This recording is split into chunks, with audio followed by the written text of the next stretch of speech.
All right, so this is the first Coffee Talk standalone segment brought to you by Aromatic Roasters, aromaticroasters.com. Actually, who's your guest today? This is my daughter Amelia. Hi. I think that might beat the whole interview right there. But Yeah, if you guys stop wrap it watching up. now, I'm really sorry about that, but you should stick around for the rest.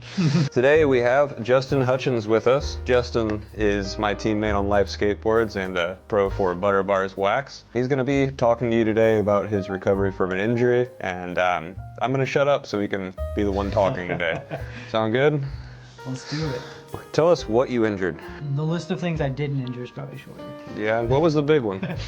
My hamstring came off a ramp, did the splits, and tore my hamstrings completely off of my pelvis. What did that feel like when it happened? I can imagine being tased in my leg.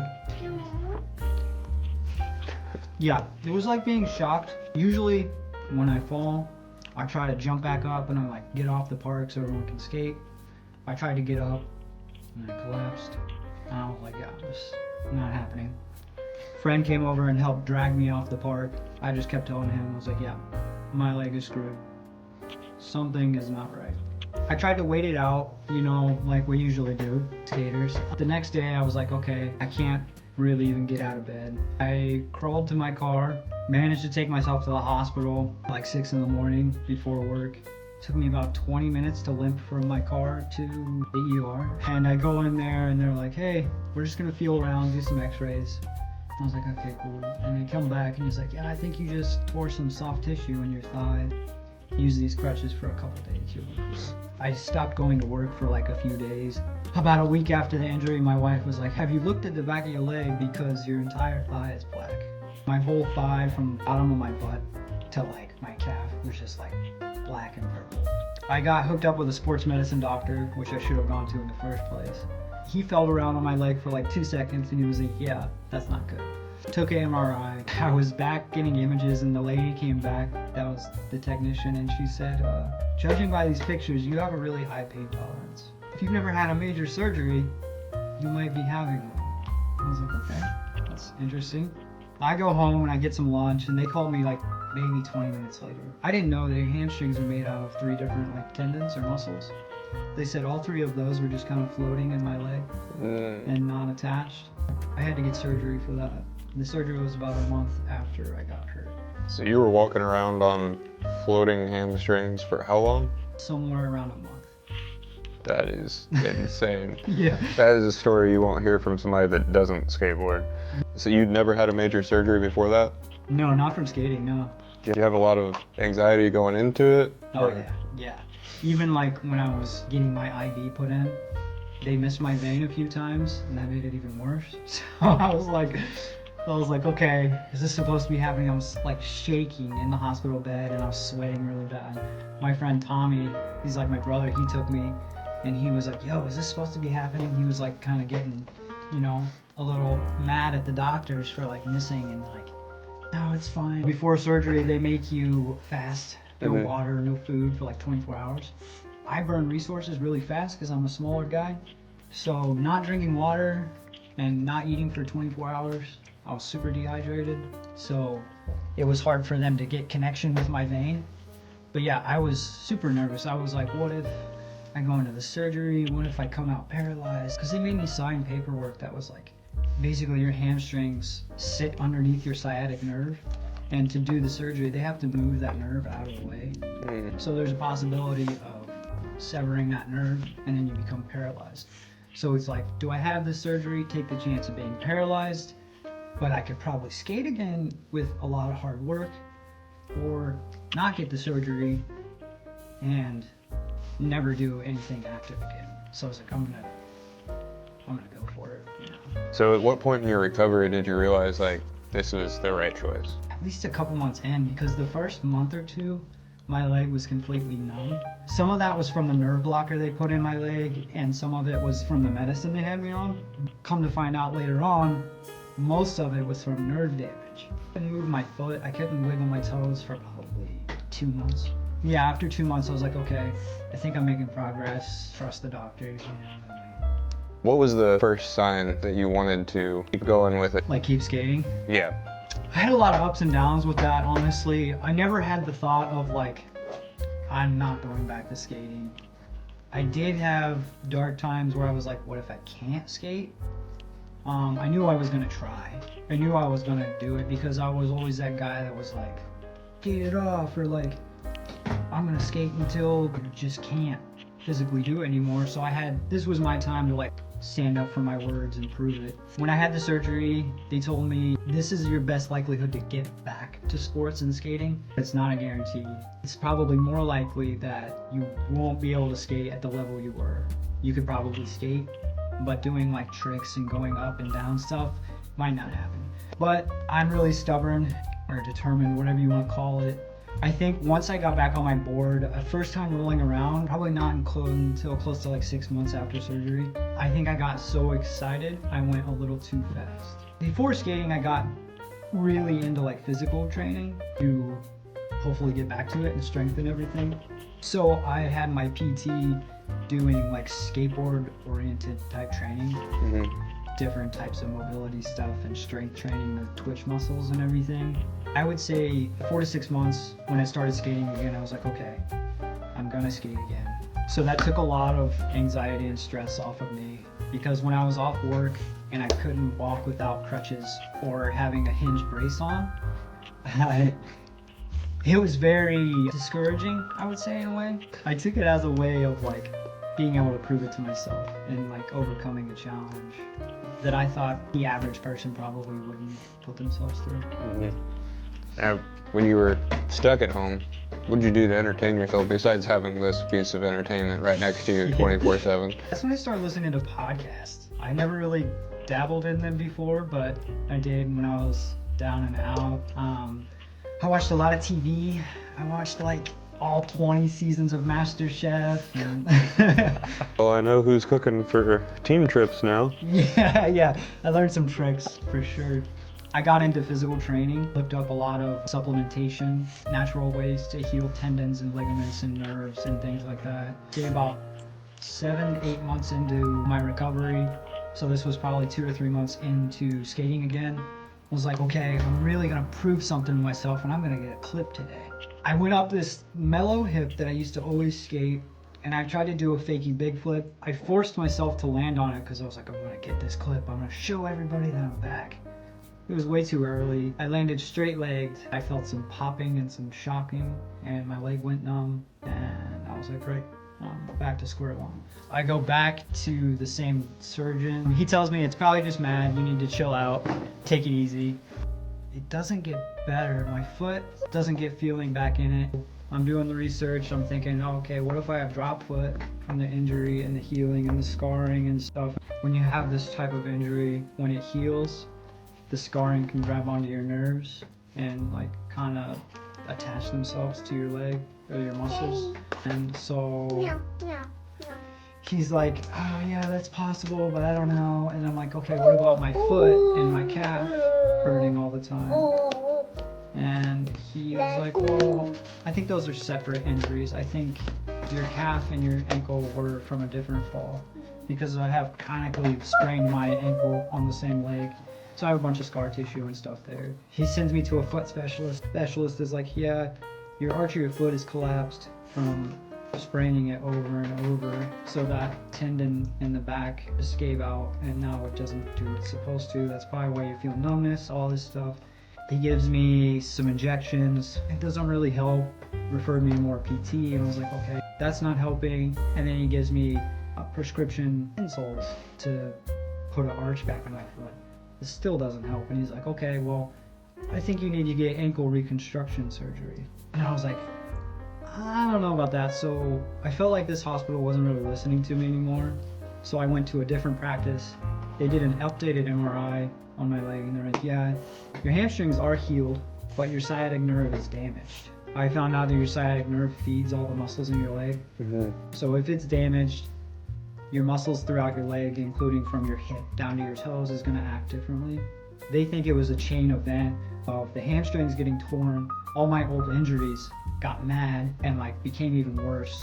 So my foot collapsed, my calf was torn, my knee was torn, my glute was torn. Basically everything was torn at some point. He's like, yeah, I think you just need a pain specialist. And the pain specialist gives me medicine for it. And the pills make me really sleepy. I don't want to be married to a pill forever. So I'm like, is there a different thing we can do? So they take me off of that. They give me an injection. That helps for a little while.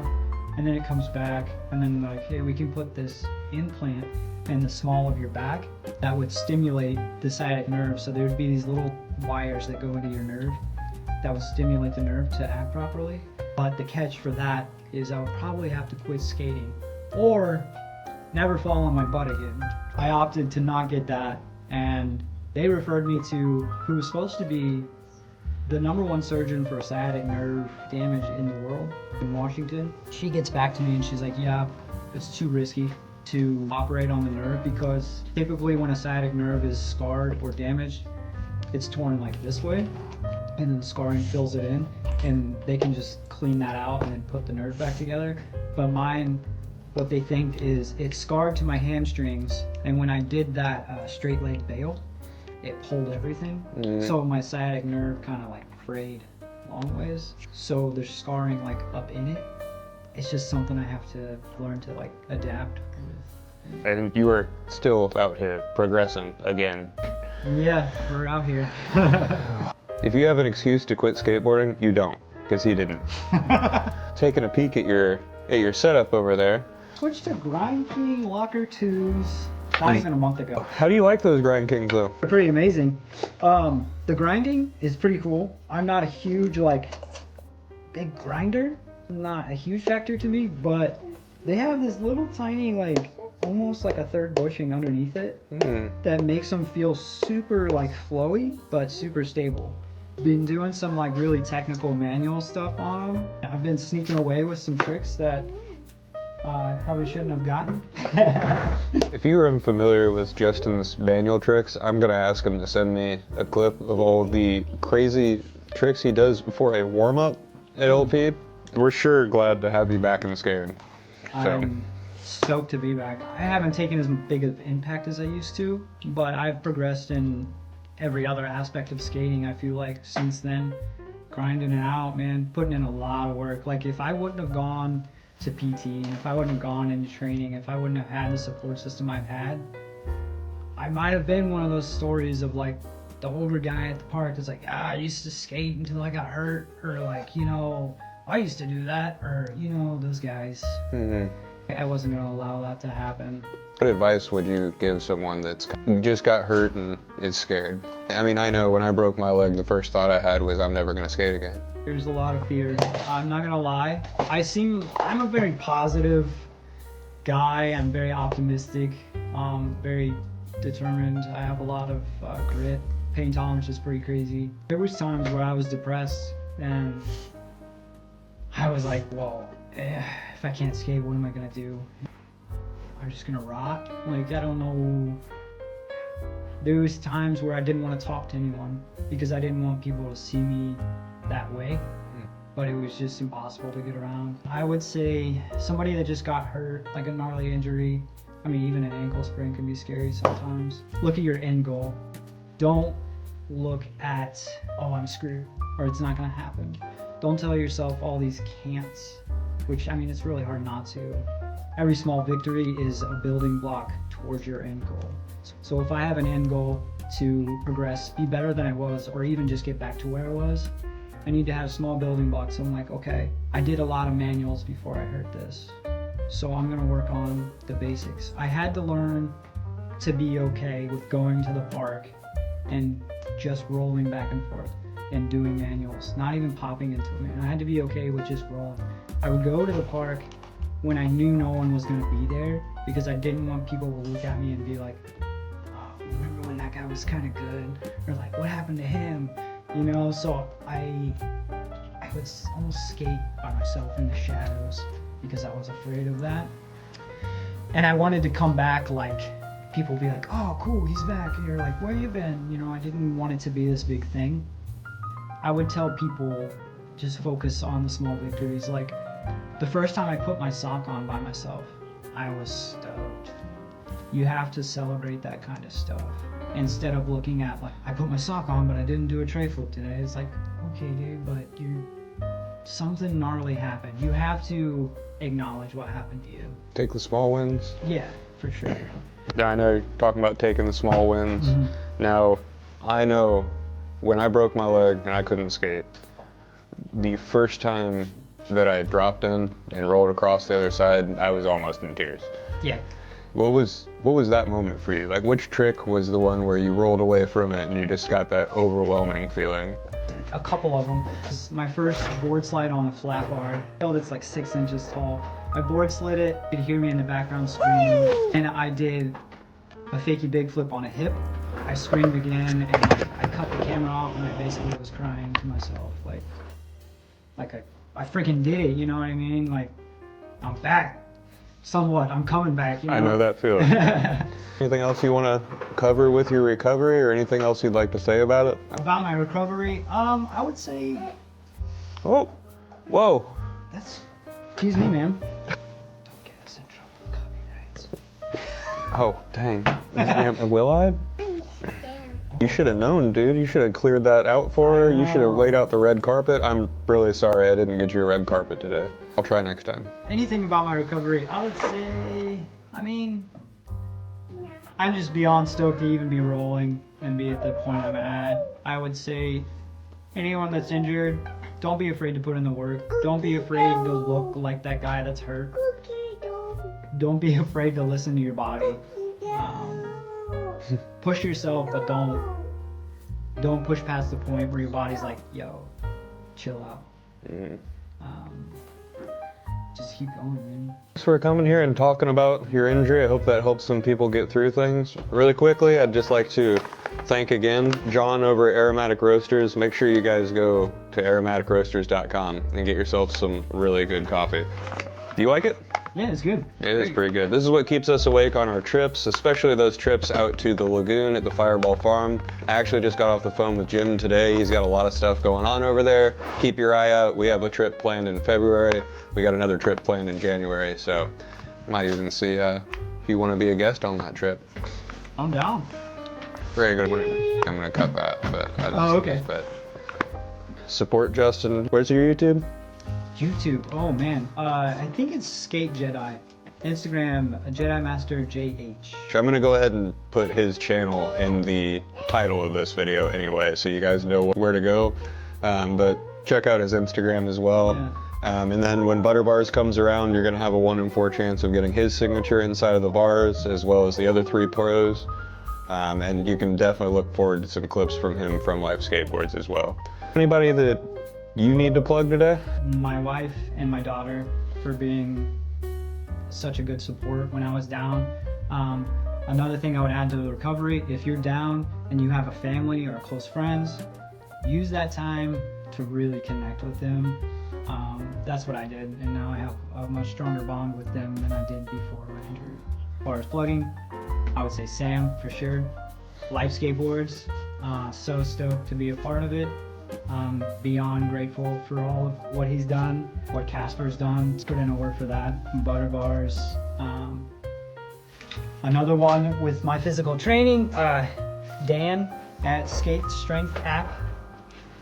He's given me an immense amount of knowledge on how to not identify with my injury. Rather than calling my leg a bad leg or an injured leg, I refer to it as my repaired leg or robo leg. Use it as a badge of honor rather than a crutch. I like that. Yeah. I like that a lot. Now I know why you've been calling it your robo leg for a while. People probably just think I'm being silly, but it helps my soul a lot. You guys are learning something while I'm learning something. Thank you, Justin. Yeah. And if you want to be stabbed repeatedly for fun, go to his wife. Oh yeah. Yeah, where does she work? Artistic Skin Design in Noblesville, Indiana. Yep. So if you want to be stabbed repeatedly by this guy's wife for fun, then you've got to pay her for it too. And we'll put the thingy right here. Yeah, we'll put the thingy right here, I think. Here? Yeah. Somewhere. I don't know what we're doing. Well, guys, that was the first coffee talk. I'm hoping this went well. I have not looked at anything since we started recording. We're gonna figure this out, and make sure you subscribe, like, do stuff. Stop what you're doing, turn off your computer, and go outside and skate. Right? Skate. Skate. Keep at Yeah, it. skate. You want to tell them bye? All right, everybody's gonna tell you bye on 3, all right? 1, 2, 3. Bye-bye. Goodbye. That was the best one right there.